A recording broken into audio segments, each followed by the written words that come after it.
ఇదే కదా నీ కథ ముగింపులేనిదై సదా సాగదా. ఇదే కదా నీ కథ ముగింపులేనిదై సదా సాగదా. నీ కంటి రెప్పలంచున మనస్సు నిండి పొంగిన ఓ నీటి బిందువే కదా నువ్వెతుకుతున్న సంపద.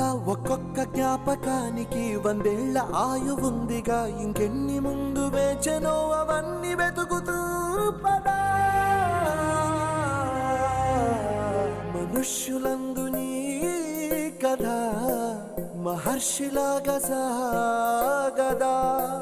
మనుష్యులందు నీ కథ మహర్షిలాగా సాగదా.